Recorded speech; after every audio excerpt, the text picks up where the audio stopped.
Come on in. It's Art Linkletter's House Party. From CBS Radio in Hollywood, it's Art Linkletter's House Party.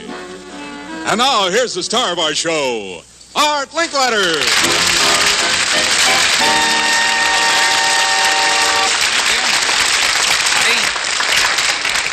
Have you ever had to say goodbye to someone who meant a lot to you, especially when the goodbye meant farewell forever, possibly? Well, then you know how I feel today after 23 years of the House Party, because we're broadcasting our last radio show in this series. Of course, House Party itself will go right on as one of the top-rated television shows on CBS. At least I hope it'll continue as top-rated. But we are really going to miss all of you people in our radio audience. And I mean millions and millions of you who have been radio listeners, busy men and women in the big cities listening to your car radios, or housewives doing chores and running errands and carrying your transistor radios with you, and certainly folks in the rural areas, travelers far from home, lonely people, shut-ins, in fact, anywhere that you can think of that a radio could go. Now, we at House Party have gone along with you during all these 23 years, and it was a mighty good feeling to have. In fact, it's almost impossible to believe that it was 23 years, 5 days a week, 52 weeks a year. These years have been great fun for me on radio. I've talked to over 1,000 kids every year, so that means I've interviewed over 23,000 kids. As a matter of fact, I'm now beginning to interview the children, who are the children of the children that I interviewed when this show first began. I wish I had $1 a laugh for every one of the funny things these kids have said over those 23 years. I'd buy the CBS Radio Network and keep the show on it. Anyhow, I want you all to know I've had the time of my life, spending a great deal of my life and being a part of your life on this radio show. And I'm grateful that so many of you House Party listeners have told me that you've enjoyed our show. And I hope that you'll be able to join us each day, Monday through Friday, on CBS television, because I'm going to go right on doing the House Party just as long as you folks out there want me on the air and as long as I'm able to get down here, because it's a show that I enjoy to the complete and total of my ability to enjoy anything every day. So, goodbye, radio friends. It's been wonderful being with you.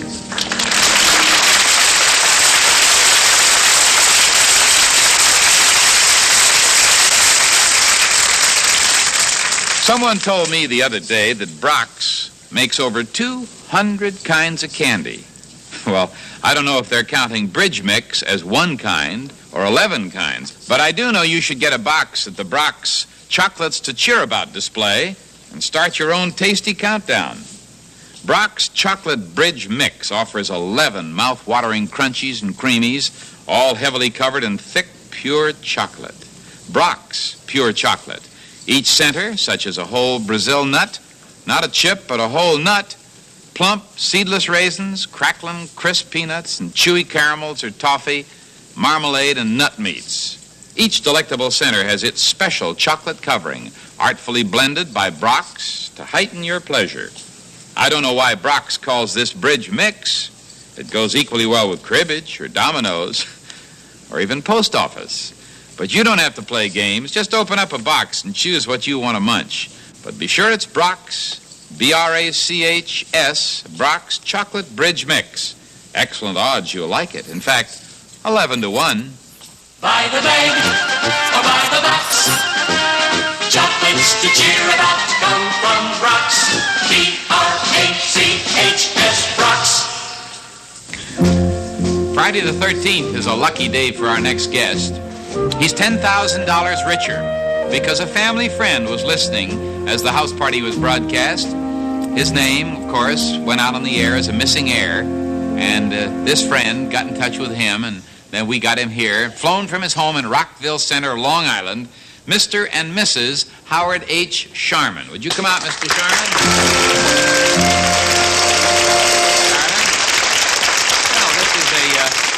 A surprise that you'd be along, Mrs. Sharman. Of course, you get whatever he gets. It's community property state, isn't it, New York? That's correct. Isn't that a nice thought, that everything you get, she's got half of it? Right. Maybe even more. She's going to have all of it. She is. You just have to ask, Mrs. Sharman? Oh, yes. He's a very kind and generous husband? Oh, definitely. Mr. Sharman, who was this friend of yours who heard us broadcasting your name on Coast to Coast CBS? I can't recall the woman's name, but she was a friend of my mother's years ago. And she heard the broadcast and called my aunt in Maywood, Illinois. And in turn, my aunt got in touch with me. And I didn't believe it when they told me about it. It couldn't happen to me, you know. Well, I suppose you can use the money. Oh, yes, we can. Now, your father was the one who died and left you the money. How old were you when you last saw him? I was an infant. I don't remember my father. Not at all? Not at all. So this was, well, you must be what, 40? 48. 48? Yes. And all this time, you had no idea where your father was, really, or what he was doing? No, I tried to contact him, but without any success, and I figured maybe he just passed away or something, and that was the last I thought about it. And your mother had remarried? Yes, she had. Any brothers and sisters? No, none. None at all. No. And so this $10,000 is really out of the blue, isn't it? It absolutely is. What business are you in? I'm a newspaper man. Uh-huh. Well, now, seriously, Mr. Sharma, what are you going to do with this $10,000? You going to give it all to her, or what are you going to do? Well, I had plans, Mr. Linkletter, that I was going to do a few things with it, and then my wife also had plans. She's going to take half, and my son's going to get the other half. That's where the money goes. And he's where? He's in college in Florida. Well, now, I hope that you have a nice time as part of the extra trip here. I mean, the extra inheritance is to have this trip to Hollywood. First time out here? Yes, sir. It is. Oh, that's great. Have a good time, and you are now added to our long list of heirs, which total $1,016,262 that we've found and distributed. Thank you. Thank you. Goodbye and good luck. Now,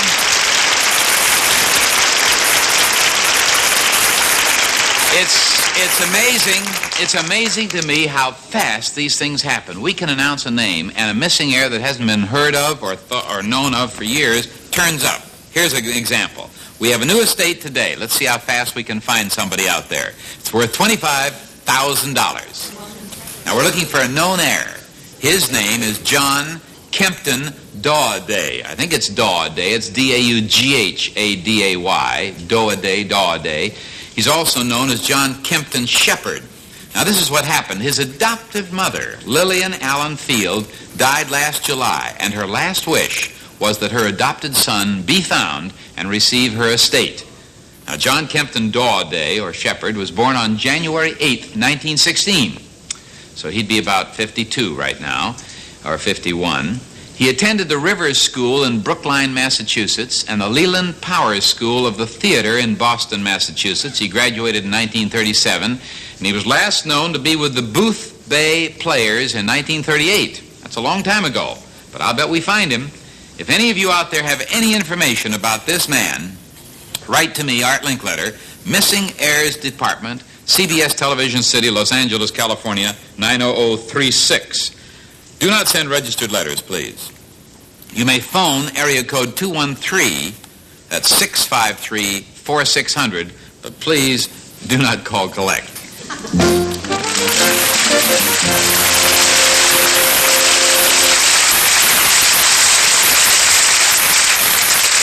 Hornkey. That's an interesting name. Lorraine Hornkey. That English? No, I'm afraid it's German. And you're from Fox Valley, Wisconsin. Well, really, Fox Valley isn't the name of a city, it's an area. Uh-huh. Well, now, Lorraine, you're out here as a convention of lithographers and photo engravers. Your husband is one. Yes, he is.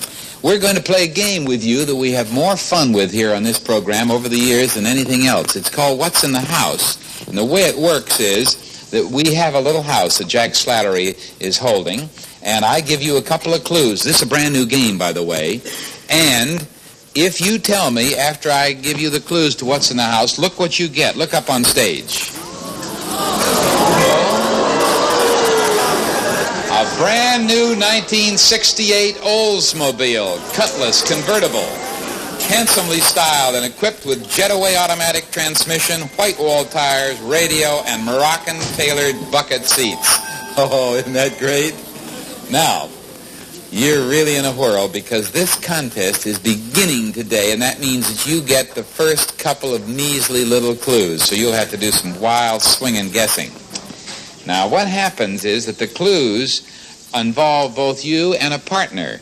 In other words, if you miss here, we telephone your partner, and your partner is yet to be picked. So, Mr. Pettit, if you'll bring in the Wisconsin bucket for those people who have written us phone numbers, would you reach in there and select a partner?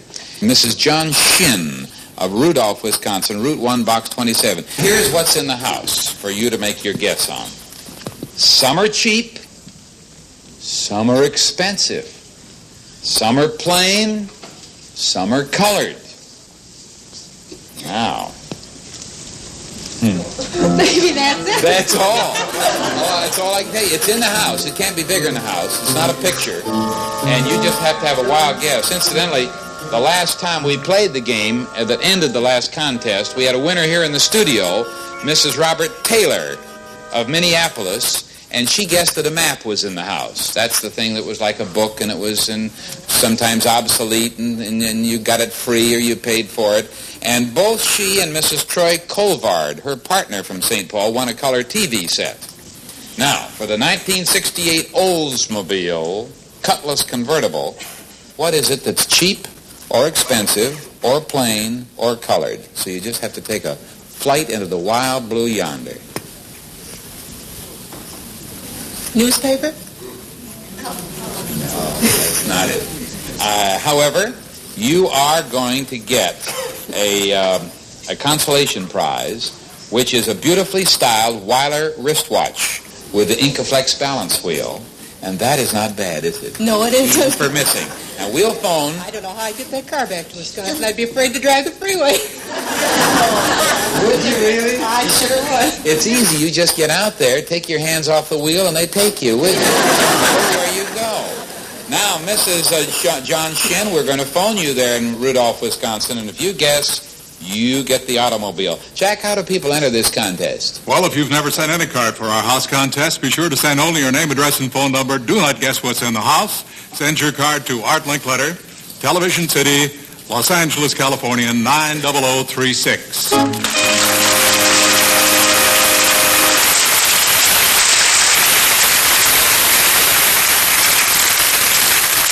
You know, the people who produced Formula 409 really came up with a complete breakthrough in cleaning products. And as usually happens with a superior product, the Me Too product started popping up. But I want you to know that Formula 409 has never been duplicated. Formula 409 in a convenient 22-ounce spray bottle is the very best way to clean up every kind of household dirt from every surface or material that's washable in water. And you smart gals seem to come up with wonderful new uses for Formula 409 every day, like using 409 in the big economical half-gallon for floors. Yes, you just pour it on, mop it off.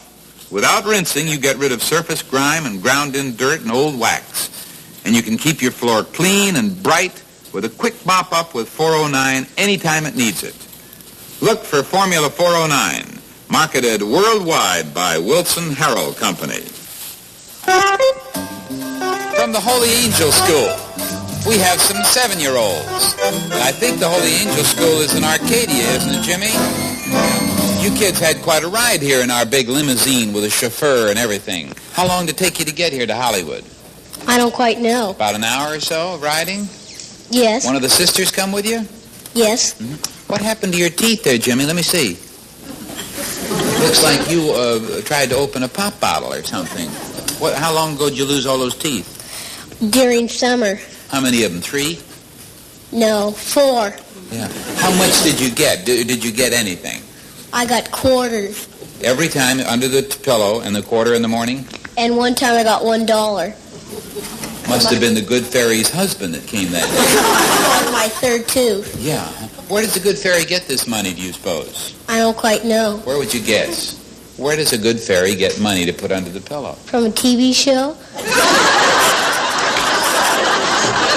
Well, I've seen a few of them around. What does your father do, Jimmy Nevin? He's an engineer. And what does your mother do? She's a housewife. So what does she do? She doesn't do anything. He said it. Marina. That's a pretty name, Marina. Do you know what that means? No. Marina means by the sea or by the ocean. What's your last name? Prokop. Well, how do you spell that? P-R-O-K-O-P. And what kind of a name is that? I don't know. Let's see, you're blonde and you have green eyes. Prokop. That might be Polish, or it might have been from Czechoslovakia or someplace like that. You don't know where any of your ancestors came from? What's your father do? He's a 3M salesman. And what's your mother do? She's a housewife. And do you have any brothers and sisters? I have 2 brothers, but no sisters. Would you like to have a sister? Kinda. Who do you think costs more, a baby sister or a baby brother at the hospital? I guess both of them. About the same. Oh, you're a diplomat, aren't you? I don't know. You don't know what it means. I said that to a little girl the other day. She says, I am not. I'm a Baptist. Michael Schwartz. You know what kind of a name Schwartz is? No. It comes from where originally, do you guess? I don't know. Germany. That's where it comes from. Michael, what do you like to do best? What's the most fun for you? Throw mud pies at my sister. You throw mud pies at your sister? What does your mother and father do after you throw a mud pie in your sister's face? They clean us up. I'd clean you up. Michel Lalonde. That's a romantic French name, isn't it? Yes. Comment allez-vous, mademoiselle? Nothing, huh? Okay. Michelle, what does your daddy do? He's a clerk in the post office. Oh, do you ever play post office? No. You will. Any of you kids know how your parents met? Marina, how did your mother and dad meet? My mother, he serviced the man and the on a plane. On an airplane. Was she a stewardess or a hostess? He's a hostess. What was your father? I don't know. Passenger? I guess so. She said fasten your seat belts, and he did. How'd your folks meet, Jimmy? I don't quite know. Any guesses? No. Okay. All right, I'm not trying to try, you understand. Just wanted to know. With all those teeth out, it's a wonder you can talk at all. Every time you say anything, a fine spray comes out and covers me. You kids ready for lunch? Here in Hollywood? What do you want to eat, Michael? Chicken. What are you going to have, Michelle? Shrimp. The girls get a lovely princess-style telephone, which has a built-in radio by Ross Electronics. They can tune in their own programs. The boys get the Mark's big alarm fire truck with the electric high-rise and a working water pump that squirts. And they get the new Bantam Show and Tell phono-viewer by General Electric. As it plays music, pictures appear here, just like a TV set.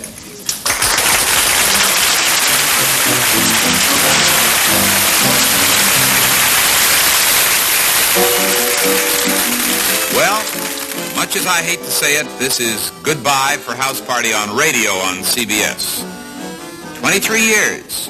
We'll miss you, listeners, so come see us on CBS TV, because we'll be there every weekday, Monday through Friday, looking at you and for you.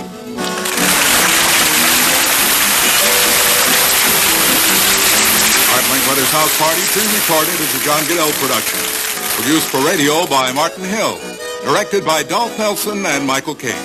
Editor Bill Bruder. This is Jack Slattery speaking.